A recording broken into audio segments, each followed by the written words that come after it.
Assalamualaikum warahmatullahi wabarakatuh. Apa kabar teman-teman peserta PKA kali ini? Sehat? Bahagia? Harus ya. Karena dengan bahagia kita bisa menikmati apapun yang ada di hadapan kita saat ini.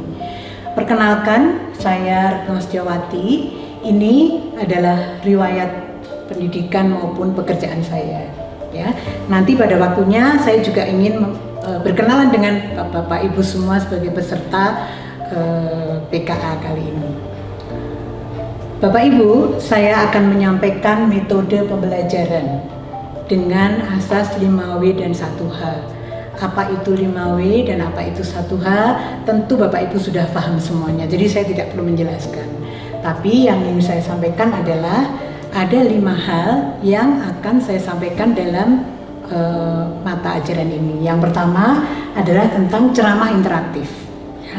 Kemudian juga ada tanya jawab. Jadi saya minta semua harus berperan serta, aktif, bertanya, interaktif. Mungkin saya belum selesai menyampaikan, kalau Bapak Ibu ada akan menginterupsi, punya pendapat lain, silakan. Dengan demikian semua akan berperan dalam diskusi atau kelas kita ini. Kemudian juga ada brainstorming, ada storytelling, silakan nanti masing-masing menceritakan apa, bagaimana, kapan dan sebagainya ya. Kemudian sebelum masuk ke materi utama, saya akan menayangkan satu film pendek yang berkaitan dengan mata ajaran yang akan saya sampaikan, yaitu kepemimpinan transformasional. Bapak Ibu yang saya banggakan, ada tahapan dari perincian materi kepemimpinan transformasional ini adalah yang pertama, Bapak Ibu nanti akan mendapat materi terkait dengan konsep kepemimpinan transformasional. Ini jumlahnya 2 JP ya. Setelah itu Bapak Ibu akan mendapat materi tentang konsep dasar coaching dan mentoring. Mungkin Bapak Ibu ada yang apa sih bedanya, kayaknya sama aja sih gitu dan seterusnya. Nanti akan kita bicarakan, akan kita diskusikan bersama pada waktunya. Ini ada 3 JP. Selanjutnya yang terakhir adalah refleksi dan simulasi ya. Refleksi dan simulasi kepemimpinan transformasional. Ini ada 4 JP. Mengapa JP-nya paling banyak? Karena menurut saya di dalam refleksi dan simulasi inilah akan tercermin apakah Bapak Ibu peserta PKA kali ini benar-benar sudah memahami kemudian mengimplementasikan di dalam instansinya masing-masing. Selanjutnya Bapak Ibu, saya akan menyampaikan tadi kalau saya sudah berkenalan, saya ingin berkenalan dengan Bapak Ibu ya.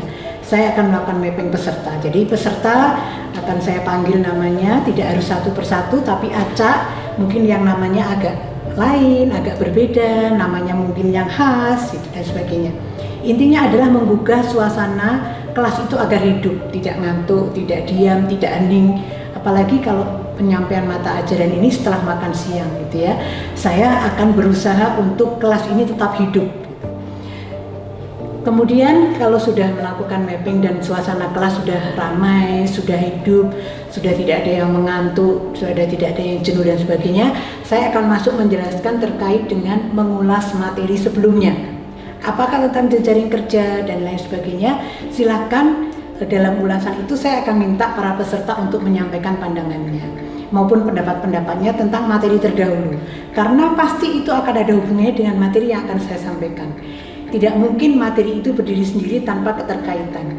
Bahkan 4 mata latihan dalam agenda 2 saling berhubungan, bahkan dengan agenda 1 maupun agenda 3 pasti punya hubungan masing-masing.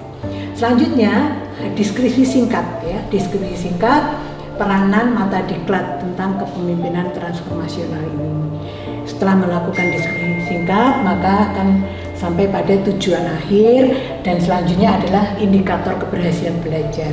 Di sini saya akan bisa mengetahui apakah para peserta PKA ini benar-benar memahami apa yang sudah saya sampaikan. Selanjutnya brainstorming ya, brainstorming itu tadi saya sampaikan mengawali dengan film pendek. Di situ untuk menarik perhatian supaya fokus pada ajaran yang akan saya sampaikan. Kemudian juga sharing, silakan masing-masing berbagi pengalaman. Kalaupun toh ada yang pejabat pengawas tapi ikut untuk PKA, dia akan banyak mendapatkan ilmu gitu ya, dan pengalaman-pengalaman dari yang sudah menjabat sebagai administrator. Kemudian mengungkap pengalaman, suka dukanya. Mungkin ada yang sudah menjabat administrator puluhan tahun, mungkin ada yang baru, dan sebagainya, dan sebagainya. Kemudian menganalisis secara bersama-sama dalam kelompok itu ya, dalam kelas. Menganalisis pengalaman, analisis permasalahan penyebabnya itu apa sih yang diceritakan oleh Ibu A, mengapa yang diceritakan oleh Bapak B, mengapa, kira-kira solusinya bagaimana ya kalau masalahnya seperti itu diskusikan bersama. Dan selanjutnya adalah menyimpulkan. Di dalam menarik kesimpulan atau menyimpulkan ini, kelas dapat mengacu kepada berbagai teori atau pendapat ahli.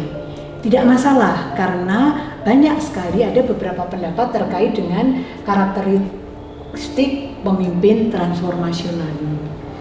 Selanjutnya macam-macam. Ini sebagai contoh saya hanya menyampaikan bahwa ada 4 karakteristik yaitu ya, yang karismatik, kemudian dia yang inspiratif dan sebagainya. Selanjutnya adalah menginternalisasi. Nih, di dalam menginternalisasi ini akan membagi menjadi kelompok, tetapi kelompoknya tidak akan jumlah banyak ya. Jumlah kelompoknya banyak, tetapi anggota di masing-masing kelompok tidak akan terlalu banyak. Karena kalau jumlah anggota dalam kelompok terlalu banyak, pasti akan ada yang tidak bekerja. Jadi cukup 4-5 orang dalam satu kelompok, masing-masing berbagi peran. Ada yang sebagai pemimpin, dalam hal ini dia sebagai administrator, kemudian ada yang berperan sebagai pengawas, ya, tapi dia masuk dalam jejaring kerjanya dan sebagainya. Dan yang jangan dilupakan adalah ada pengamat, karena pengamat ini nanti berperan mengamati apakah masing-masing peran yang diberikan itu sudah dilaksanakan dengan sebaik-baiknya. Kemudian selanjutnya adalah mempresentasikan, ya. Masing-masing kelompok saya minta mempresentasikan hasil diskusinya, role play tadi, dan diskusi kelompok seperti apa. Itu akan sangat berguna baik untuk rancangan aktualisasi kepemimpinan maupun untuk membuat rancangan perubahan. Namun yang perlu diingat dan saya ingatkan adalah bahwa ketika membuat rancangan perubahan harus sesuai dengan jabatan yang diembannya saat ini. Bagaimana dengan pengawas yang mengikuti PKA? Dia bisa berasumsi kalau nanti saya duduk sebagai administrator saya akan seperti apa. Bisa, tidak mengapa. Tetapi rancangan yang dibuat adalah kapasitas sebagai administrator. Untuk mengakhiri pertemuan ini, saya akan mengajak semua peserta untuk berdiri. Kita bernyanyi bersama tentang bahwa aku pasti bisa. Ya, lagu ini sudah booming beberapa tahun yang lalu, tapi saya sangat suka lagu ini karena ini menginspirasi dan memberikan semangat pada kita. Dan itu juga yang saya minta pada peserta untuk tetap optimis bahwa pasti bisa menjadi administrator sebagai pemimpin yang transformasional. Demikian, terima kasih. Assalamualaikum warahmatullahi wabarakatuh.